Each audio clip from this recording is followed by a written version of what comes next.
India से आए हैं, दिल्ली से आए हैं, सिर्फ इसीलिए कि आप लोग के अंदर कुछ जागरूकता पैदा करें कैंसर के बारे में, खासतौर से स्तन कैंसर के बारे में। स्तन का कैंसर लेडीज़ में सबसे नंबर 1 का कैंसर है, यहाँ नेपाल में भी और इंडिया में भी। और अक्सर देखा गया है कि स्तन में गांठ होती है तो लोग उसको टाल जाते हैं लंबे समय तक के लिए, तो धीरे धीरे बढ़ती जाती है और एक समय पे कैंसर का रूप ले लेती है और काफ़ी इतनी बढ़ जाती है कि फिर उसमें थोड़ा मुश्किल हो जाता है इलाज करना उसका। तो आप सबको यही बताना है कि कब हम लोग देखें, कब पता करें कि अब हमें डॉक्टर के पास जाना है या क्या करना है, क्या हमारे सिम्टम्स होते हैं ऐसे जिनसे हमें पता चलता है कि नहीं अब हमें डॉक्टर को दिखाना है, घर पे बैठने से काम नहीं चलेगा। तो सबसे पहली बात तो ये है कि स्तन में अगर कोई गांठ हो तो उस गांठ का मतलब ये नहीं होता कि उसमें कैंसर है। 100 में से 80 गांठें ऐसी होती हैं जिसमें कैंसर नहीं होता है, लेकिन 20 गांठें ऐसी जरूर होती हैं जिनमें कैंसर होता है। तो इसको कैसे हम लोग पता करें कि इसमें कैंसर है कि नहीं है, ये हम लोग अपने आप नहीं कर सकते।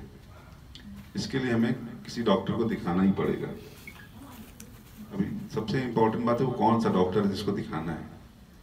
अक्सर स्तन में जब गांठ होती है या कोई प्रॉब्लम होती है तो यूजुअली आप लोग सब लोग क्या करते हैं, लेडीज डॉक्टर के पास जाते हैं, गायनेकोलॉजिस्ट के पास जाते हैं। गायनेकोलॉजिस्ट वो गांठ देखते हैं, अगर सचमुच वो बड़ी गांठ है तब तो समझ जाती हैं, फिर आगे इलाज करा देती हैं, आपकी जांच करा देती हैं ठीक से। लेकिन कोई छोटी गांठ है या कोई ऐसा सिम्टम है जो कि बहुत कॉमन नहीं है, वो मिस हो जाता है। ये अक्सर ऐसा भी देखा गया है जब बच्चा होने वाला होता है या बच्चा होने के बाद स्तन में कोई गांठ आती है तो क्या होता है कि लोग उसको टाल देते हैं समझ के कि तो दूध की गांठ है या अभी बच्चा होने वाला है इसलिए इसमें गांठ आ गई है। लेकिन उस समय भी उसका इलाज कराना, उसको देखना बहुत ज़रूरी है। तो जब ऐसी स्थिति आती है कि स्तन में गांठ है तो सबसे इम्पोर्टेंट बात इसमें यह है कि इस गांठ में कोई दर्द नहीं होता है। जब दर्द नहीं होता है तो उसको बढ़ा रहने देते हैं, धीरे धीरे बढ़ती है, कई सालों में बढ़ती है, कभी कभी साल 2 साल 3 साल तक ऐसे ही पड़ी रहती है, नहीं बढ़ती है, फिर एकदम से बढ़ना शुरू कर देती है। तो सबसे जो पहला सिम्टम है ब्रेस्ट कैंसर का वो यही है कि स्तन में गांठ होना और इस गांठ में दर्द नहीं होता है। तो ये दर्द ना होना कोई अच्छी बात नहीं है। अगर गांठ है और दर्द हो रहा है तो अच्छी बात है, इसका मतलब उसमें कोई इन्फेक्शन है, इन्फ्लेमेशन है जिसकी वजह से दर्द हो रहा है। जब दर्द होगा तो आप ज़रूर डॉक्टर के पास जाएंगे, जब दर्द नहीं होगा तो नहीं जाते हैं। तो ये सबसे इम्पॉर्टेंट सिम्टम है कि उसमें गांठ में दर्द ना होना। दूसरा इम्पॉर्टेंट सिम्टम क्या है कि कभी कभी देखते हैं निपल जो होता है वो पीछे खिंचता चला जाता है, अंदर की तरफ घुस रहा है। जब ऐसे अंदर की तरफ घुस रहा है तो उसमें कोई दर्द तो होगा नहीं, तो लेकिन फिर भी वो भी एक सिम्टम है स्तन में कैंसर होने का। कभी कभी हम लोग देखते हैं निपल पे थोड़ी सी खारिश सी आ गई, खुजली हो रही है उसमें, या छोटे से चकत्ते बन गए हैं या उसमें एक छोटा सा अल्सर बन गया है, ये भी स्तन कैंसर का ही एक लक्षण है। तो उसमें यूजुअली लोग स्किन के डॉक्टर के पास जाते हैं और एक्जिमा का ट्रीटमेंट कराते हैं। तो वो ट्रीटमेंट कराते हैं वो कामयाब नहीं रहता है, फिर वो धीरे धीरे बढ़ता ही रहता है। और क्या है कि जैसे कि निपल में से कोई डिस्चार्ज होना, ब्लड का डिस्चार्ज होना या किसी और कलर का डिस्चार्ज होना, ये भी एक एबनॉर्मल सिम्टम है। तो या फिर कभी कभी ऐसा होता है कि बगल में गांठें आने शुरू हो जाती हैं। ब्रेस्ट में कोई गांठ नहीं मालूम दे रही है लेकिन बगल में गांठें मालूम दे रही है, तो ये भी एक सिम्टम है ब्रेस्ट के में कैंसर होने का। ये सब सिम्टम तो हैं जो कि अर्ली ब्रेस्ट कैंसर के हैं। कभी कभी क्या होता है पीठ में दर्द हो रहा है बहुत ज़्यादा, इसका मतलब ये है कि ज़रूरी नहीं कि ब्रेस्ट का कैंसर की वजह से पीठ में दर्द हो, 100 और वजह हो सकती हैं, लेकिन ये भी एक कारण है। कभी कभी गर्दन में गांठें आ जाती हैं, ये भी ब्रेस्ट कैंसर का सिम्टम हो सकता है। तो कहने का मतलब ये है कि जब भी कोई आप लोग अपने शरीर में असामान्य चीज़ देखें जो कि सामान्य नहीं है, तो ऐसी स्थिति में किसी जानकार व्यक्ति से, किसी डॉक्टर से, ऐसा डॉक्टर जिसको इन सब चीज़ों की जानकारी हो, उसके पास जाना चाहिए। फिर जब आप डॉक्टर के पास पहुंचते हैं, डॉक्टर आपसे बहुत सारी बातें पूछते हैं कि आपको कब से बीमारी है, आपको देखते हैं, घर में किसी और को ऐसी बीमारी तो नहीं है, कोई और बीमारियां तो नहीं है, ये सब चीज़ें पता करते हैं।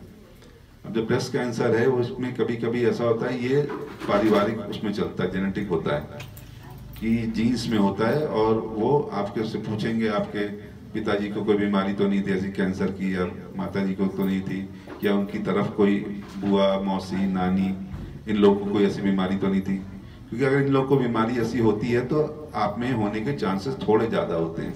इसको फैमिलियल कैंसर या जेनेटिक कैंसर भी बोलते हैं हम लोग, है ना। तो इस तरीके की सब जानकारी लेने के बाद फिर आपकी कुछ जांच करी जाएगी। जांच करने का मतलब भी आपको क्लिनिकली देखेंगे, आपके दोनों ब्रेस्ट को देखेंगे, पेट में देखेंगे, गर्दन में देखेंगे, बगल में एक्जिला में देखेंगे, और उसके बाद कुछ जांचें लिखी जाएंगी। तो जांचें क्या होती हैं, 3 प्रकार की मेनली जांचें होती हैं। एक तो जैसे क्लिनिकली आपको देख लिया, दूसरा कोई किसी प्रकार का एक्सरे कराएंगे। एक्सरे होता है मैमोग्राफी, ब्रेस्ट का एक्सरे होता है वो, उसमें जो 40 साल से ऊपर के लोग हैं उनकी यूजुअली कराई जाती है। 40 साल से कम के लोगों में मैमोग्राफी का कोई खास रोल होता नहीं है। उस समय अल्ट्रासाउंड या MRI बेटर है, इसलिए 40 साल से कम जो उम्र के लोग हैं उनको मैमोग्राफी कराने से कोई फायदा नहीं होता। जो 40 साल के ऊपर है उनको करानी चाहिए, तो उसमें गांठ दिख जाती है अक्सर। और फिर तीसरी चीज़ है उसकी बायोप्सी करना, सुई डाल करके या एक छोटी सी मोटी नीडल डाल करके उसमें से कुछ थोड़ा सा टुकड़ा निकाल लेते हैं, जिससे कि पता चलता है कि इसमें कैंसर है कि नहीं है। तो अगर ये तीनों चीज़ें करें हम लोग तो 100 में से 95 से 99 लोगों में हम लोग पता कर सकते हैं कि ब्रेस्ट में कैंसर है। अब लोगों को बड़ा भ्रम होता है कि बायोप्सी कराने से कैंसर फैल जाता है, तो कैंसर बायोप्सी कराने से फैलता नहीं है, बल्कि यही एक इसका तरीका है जानने का 100% श्योर तरीके से कि बायोप्सी कराने के बाद कैंसर फैलता नहीं है, बल्कि उससे कैंसर की डायग्नोसिस होती है। जब मान लीजिए एक बार आपकी डायग्नोसिस हो गई कैंसर की, फिर क्या करना है, फिर कुछ और टेस्ट कराए जाते हैं देखने के लिए अभी कहाँ तक फैला हुआ है कैंसर। तो अक्सर लोग पेट स्कैन करा लेते हैं, पेट स्कैन अभी नेपाल में भी अवेलेबल हो गया है, लेकिन लोग कहते हैं पेट स्कैन कराओ। पेट स्कैन जरूरी है लेकिन सब केसेस में जरूरी नहीं है। यूजुअली पेट का अल्ट्रासाउंड करा लेते हैं, चेस्ट का एक्सरे करा लेते हैं, कभी कभी हड्डी का स्कैन करा लेते हैं, और ब्लड टेस्ट वगैरह करा के देखते हैं कि ये कहाँ तक फैला है, कितना फैला है। जब इतना सब हो जाता है उसके बाद हम लोग उसको स्टेज करते हैं। आप लोग अक्सर पूछते हैं ना कि कौन सी स्टेज का कैंसर है, फर्स्ट स्टेज का, सेकेंड स्टेज का। तो इतनी जांचों के बाद मोटा मोटे हम लोग को पता चलता है कि अब क्या स्टेज है कैंसर की। अब उस स्टेज को जानने के बाद हम लोग उसका ट्रीटमेंट डिसाइड करते हैं, अब क्या इलाज करना है इसका। फर्स्ट स्टेज का क्या इलाज है, सेकंड का क्या इलाज है, थर्ड का, फोर्थ का क्या इलाज है। सब स्त्रियों में जो कैंसर होता है ब्रेस्ट का वो सेम नहीं होता है, चाहे वो साइज सेम हो, चाहे एज सेम हो, अलग अलग कैंसर की अलग अलग बायोलॉजी होती है। मतलब अगर 2 लेडीज एक ही एज की हो, दोनों को एक ही साइज का कैंसर है, तो जरूरी नहीं कि उनका इलाज भी एक ही तरीके से किया जाए, उनका इलाज भी अलग अलग तरीके से किया जाता है। तो ये बायोप्सी हमको बताती है कि आपका कैंसर किस प्रकार का है, कितना एग्रेसिव है, कितनी तेजी से हमको ट्रीट करना है, क्या ट्रीट करना है। तो ये बायोप्सी के आधार पे हम लोग को पता चलता है। तो उसमें जब बायोप्सी होकर के सब जांचें होकर के पता आता है कि अब हमें क्या करना है, तो एक तो बायोप्सी आती है, फिर कुछ और टेस्ट होते हैं जिसको हम लोग ER, PR, HER2 वगैरह बोलते हैं। इन चीज़ों के आधार पर हम लोग डिसाइड करते हैं कि पहले क्या करना है। कभी कभी पहले कीमोथेरेपी देनी पड़ती है, कभी पहले सर्जरी करनी पड़ती है। इन 2 चीज़ों में से पहले कोई एक चीज़ शुरू करते हैं। तो जो भी स्थिति हो, अगर सर्जरी भी करनी तो पहले सर्जरी कर देते हैं, फिर कीमोथेरेपी देते हैं, कभी कभी कीमोथेरेपी पहले दे करके फिर सर्जरी करते हैं। अगर गांठ का साइज बहुत बड़ा है तो पहले कीमोथेरेपी देकर उसको कम करते हैं, फिर सर्जरी करते हैं। तो ऐसे अलग अलग तरीकों से इसका इलाज किया जाता है। 4 मेन तरीके हैं जिससे इलाज किया जाता है। एक तो सर्जरी है, दूसरा कीमोथेरेपी है, तीसरा रेडियोथेरेपी है, चौथा हार्मोन थेरेपी है, और फिर आजकल टारगेटेड थेरेपीज भी आ गई हैं। तो ये सब चीज़ों से मिला के इलाज करते हैं हम लोग, और हर व्यक्ति का इलाज अलग तरीके से होता है। 2 लोगों का इलाज एक जैसा नहीं होता है, और 2 लोगों का आउटकम भी एक जैसे नहीं होता है। एक और बात ये है कि ब्रेस्ट कैंसर का मतलब ये नहीं है कि आपका ब्रेस्ट निकाला जाए। आजकल की तारीख में किसी का भी ब्रेस्ट पूरा निकालने की ज़रूरत नहीं है, चाहे वो किसी प्रकार का भी कैंसर हो ब्रेस्ट में, अनलेस कि आप उसको चाहें। मुश्किल ये आती है कि ज़्यादातर लोगों के कोई बहुत दूर दराज के रिश्तेदार होते हैं, वो बता देते हैं कि नहीं पूरा ही निकलवा लो तभी ठीक होगा। ऐसा नहीं है, चाहे पूरा निकलवाइए चाहे उसको पार्ट निकालें, दोनों के रिजल्ट्स बराबर हैं, दोनों के रिजल्ट्स में कोई फ़र्क नहीं है। तो हम लोग अक्सर एडवाइस करते हैं कि पूरा ना निकलवा करके पार्ट निकलवाइए, क्योंकि आपके ठीक होने के चांसेस बहुत ज़्यादा हैं। तो इस प्रकार से सर्जरी करते हैं। कभी कभी पूरा भी निकालना पड़ता है तो उसको दोबारा बना देते हैं किसी ना किसी तरीके से, कहीं से खाल लेकर के, कहीं से मांस लेके, कभी इम्प्लांट डाल करके ब्रेस्ट का शेप वैसे का वैसे ही आ जाता है। ऐसा क्यों किया जाता है? इसलिए क्योंकि ब्रेस्ट कैंसर में सर्वाइवल बहुत अच्छा है, इसमें क्योर होने की संभावना बहुत ज़्यादा है। तो आज तो आप लोग थोड़ा सा तनाव में आकर के, थोड़ा सा परेशान होकर के एकदम से एक ऐसा डिसीजन ले लेते हैं इसको पूरा ही निकाल दो। वो डिसीजन कोई समझदारी का डिसीजन नहीं है, इसलिए क्योंकि जब 4-5 साल बाद जब आप बिल्कुल ठीक रहोगे तब आपको उसमें पछतावा होता है कि अरे हम तो ठीक हैं, पूरा ना निकालते तो अच्छा रहता। बाहर जाने में थोड़ी सी शर्म आती है, पार्टीज में, शादियों में जाने में अजीब सा लगता है कि लोग क्या कहेंगे, क्या सोचेंगे।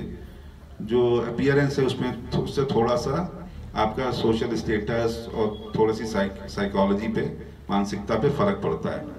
इसीलिए हम लोग कहते हैं कि अगर हम इसको बचा सकते हैं तो इसको बचाना चाहिए। तो ब्रेस्ट कैंसर में ब्रेस्ट को बचाया जा सकता है। फिर ज़रूरत के अनुसार आपको कीमोथेरेपी या रेडियोथेरेपी देनी है कि हार्मोन देना है, ये सब हम लोग डिसाइड करते हैं। फिर नेक्स्ट क्या होता है कि जब ये सब हो गया उसके बाद फॉलोअप करना है। फॉलोअप कैसे करना है? शुरू में 2 साल तक हम लोग 3-3 महीने पे बुलाते हैं, 3 महीने पे कुछ टेस्ट कराएंगे। क्योंकि आप लोग नेपाल में रहते हैं, जो लोग इंडिया आते हैं तो उनको थोड़ा सा हम लोग छूट दे देते हैं कि 1-3 महीने आप नेपाल में दिखा लीजिए, अगली बार आप इंडिया के हम लोग को दिखा लीजिए। उस दौरान तो थोड़े टेस्ट करते हैं। तो 2 साल तक 3-3 महीने पे दिखाना होता है, 2 से 5 साल तक 6-6 महीने पे दिखाना होता है, और 5 साल के बाद साल में एक बार कुछ जांचें करानी होती हैं। और आपको बता दें कि ब्रेस्ट कैंसर में जो अर्ली ब्रेस्ट कैंसर होता है पहली या दूसरी स्टेज में, उसमें करीब करीब 100 में से 90 लोग बिल्कुल ठीक हो जाते हैं। उसमें बीमारी में दोबारा आने की संभावना बिल्कुल नहीं होती है। तीसरी स्टेज में भी करीब 70% लोग ठीक हो जाते हैं पूरी तरीके से, और चौथी स्टेज में भी करीब आधे लोग करीब 5 साल से ज़्यादा जीते हैं। आजकल इतनी अच्छी दवाइयाँ आ गई हैं जिनकी वजह से कि बिल्कुल अच्छे हो जाते हैं। एक और बात है कि नेपाल में हम लोगों ने देखा है कि जेनेटिक कैंसर बहुत कॉमन है ब्रेस्ट का, ब्रेस्ट और ओवरी का, इसलिए एक जेनेटिक टेस्टिंग कराते हैं BRCA। हम लोगों ने अक्सर देखा है कि ज़्यादातर मरीजों में यहाँ के वो जीन पॉजिटिव आती है। इसका मतलब ये नहीं कि आपको कैंसर होने ही वाला है, इसका मतलब ये है कि आपके चांसेस ज़्यादा हैं कैंसर होने के जनरल पॉपुलेशन के हिसाब से, और आपके बच्चों में भी ट्रांसमिट होने की संभावना है, इसलिए ये जेनेटिक टेस्ट कराते हैं। ये जो यंग लोगों में होता है कैंसर जब ब्रेस्ट में, तब ये कराते हैं 40-45 साल से कम की उम्र में। सरप्राइजिंगली हम लोग जो सबसे यंग पेशेंट थी वो नेपाल से ही थी, 18 साल की लड़की थी, यहीं से उसका कैंसर हुआ था। तो ये टेस्ट करा के देखते हैं, जिनमें ट्रिपल नेगेटिव होता है, जिसमें ER/PR HER2 नेगेटिव होता है उसमें कराते हैं इस प्रकार का, या जिनमें किसी की हिस्ट्री होती है घर में कैंसर की, उनको कराते हैं ये। तो इन लोगों में हम लोग टेस्ट करा के देखते हैं और देखने की कोशिश करते हैं कि ये जेनेटिक तो नहीं है। अगर जेनेटिक हुआ तो इसमें कोई घबराने की बात नहीं होती है। इसका मतलब ये होता है कि आपको थोड़े से एक्स्ट्रा प्रिकॉशन लेना है कि आपके ओवरीज में तो नहीं है। तो जब जेनेटिक वाला टेस्ट प्रूव हो जाता है तो ओवरीज कभी कभी हम लोग निकालने को बोलते हैं, वो दूरबीन से निकाल दी जाती है। और बच्चों को भी टेस्ट कराने को बोलते हैं, जो 18 साल से ज़्यादा हो गए उनका टेस्ट करा लें। तो कभी कभी उनमें क्या होता है, उनमें भी ये जीन आती है। तो अगर जीन आने का मतलब ये नहीं कि आपको कैंसर होगा, इसका मतलब इतना ही है कि आप में कैंसर होने की संभावना ज़्यादा है। और इसके बाद ये आप लोगों को एक ब्रेस्ट सेल्फ एग्जामिनेशन के बारे में जानना चाहिए कि सब लेडीज अपना ब्रेस्ट सेल्फ एग्जामिनेशन कैसे करें। इसके बारे में थोड़ी सी भी आपको जानकारी देंगे, ये ज़रूरी है आप लोग के लिए, क्योंकि आप अपने आप ही अपनी बीमारी पकड़ सकती हैं। आपसे बेहतर कोई नहीं है वो बीमारी पकड़ने के लिए, इसलिए आप अपने आप ही सारी बीमारी पकड़ सकती हैं। तो 2-3 मैसेजेस हैं आप लोगों के पास। पहली बात यह है कि कोई भी एबनॉर्मलिटी ब्रेस्ट में दिखे तो उसको दिखाएं। ब्रेस्ट का लंप जो होता है वो पेनलेस होता है, उसमें दर्द नहीं होता है। सही डॉक्टर के पास सही समय पर जाएं, जिससे कि आपका जल्दी डायग्नोसिस हो जाए। और ब्रेस्ट कैंसर एक ऐसा कैंसर है जिसमें कि अच्छा सर्वाइवल है, मतलब ये क्योर हो जाने वाला कैंसर है। अगर अर्ली स्टेज में आए तो हम लोग इवन तीसरे स्टेज तक क्योर की कोशिश करते हैं कि ये बिल्कुल ठीक हो जाए। तो इससे कोई घबराने की बात नहीं है। ब्रेस्ट में कैंसर अगर है, पहले तो सारे लंप कैंसर नहीं होते, इस बात में समझ लें कि अगर गांठ है इसका मतलब ये नहीं कि वो कैंसर ही है। उसकी जांच करवाएं, उसको पता करें कि क्या चीज़ है, और उसके बाद जैसे जैसे आपके डॉक्टर बताएं, डॉक्टर पे पूरी फेथ रखें कि अगर डॉक्टर पे श्रद्धा होगी कि एक जगह जाइए, किसी भी एक जगह जहां आपको पूरी श्रद्धा हो, वहाँ पे जाएं, उसकी जांच करवाएं, उसका इलाज करवाएं और जैसे जैसे फॉलोअप में बताएं वैसे करते रहें, तो मोस्ट ऑफ द केसेस में बिल्कुल ठीक हो जाएंगे। इसमें कोई घबराने की बात नहीं कि कैंसर हो गया जीवन खत्म, ऐसी बात नहीं होती है। कैंसर का इलाज है और बहुत अच्छा इलाज संभव है आजकल, और उसमें कोई पता भी नहीं चलता है। कुछ दिनों की दिक्कत जरूर होती है, 4-6 महीने की, लेकिन उसके बाद बिल्कुल आप अपनी नॉर्मल लाइफ जिएंगे, समाज में बिल्कुल वापस जा करके अपना सारा काम करेंगे। लक्ष्मी जी इसका एग्जाम्पल है, देखिए आप लोग के सामने कि सब लोग बिल्कुल ठीक ठाक हो सकते हैं बिल्कुल इसमें, और थोड़ी सी जागरूकता की जरूरत है और कुछ नहीं। 40 साल के बाद की उम्र में साल में एक बार मेमोग्राफी करा लें अपने, सिंपल एक टेस्ट है, कोई ज़्यादा महंगा टेस्ट भी नहीं है, इससे पकड़ में आ जाएगा कैंसर होगा जल्दी। तो यही सब बातें हैं जिसका आप लोग को ध्यान रखना है, इससे आप लोग बिल्कुल ठीक रहेंगे। थोड़ी सी जानकारी आपको ब्रेस्ट सेल्फ एग्जामिनेशन के बारे में देना चाहेंगे, डॉक्टर गरिमा बताएंगे आपको डॉक्टर ब्रेस्ट सेल्फ एग्जामिनेशन के बारे में।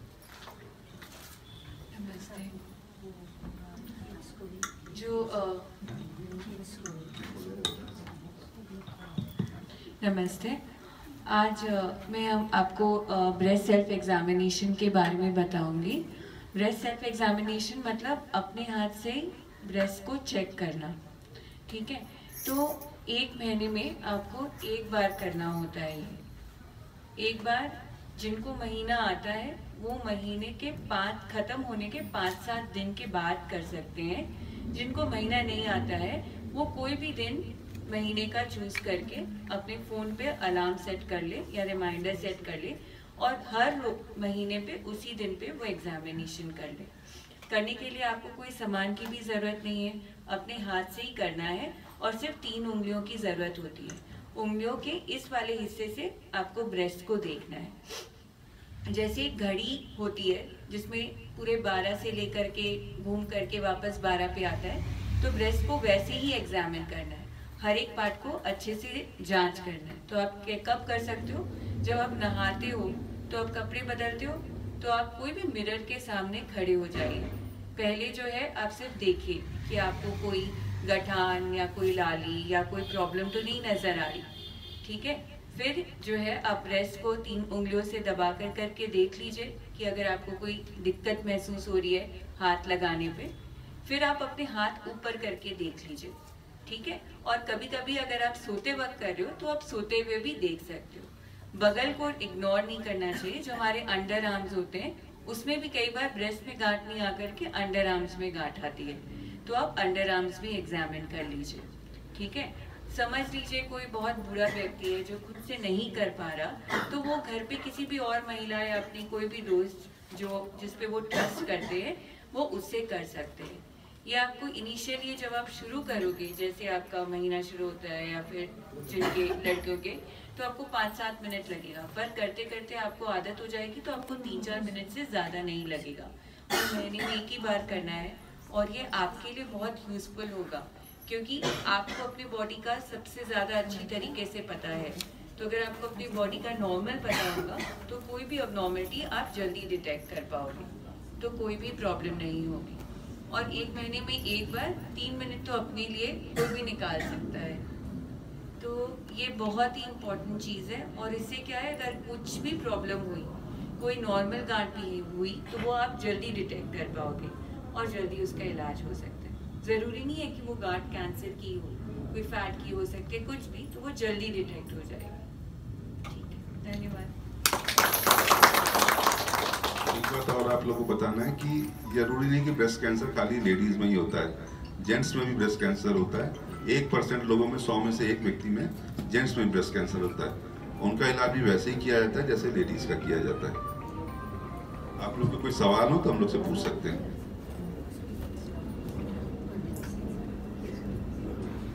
स्तन क्यान्सरको बारेमा यहाँलाई केही जिज्ञासा छ भने डाक्टर साहबलाई क्वेसन राख्न सक्नुहुन्छ।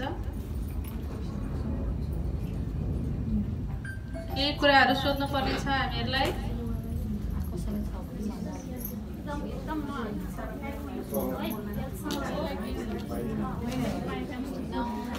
उहाँहरू आज यहाँसम्म त भोलि जाँदै हुनुहुन्थ्यो, तर उहाँहरूको अमूल्य समय हामीले चाहेको अनुसार उहाँले दिनुभएको छ। यो समयको हामी पक्कै सदुपयोग गरौँ। केही जिज्ञासा छ भने डाक्टर साहबलाई राखौँ।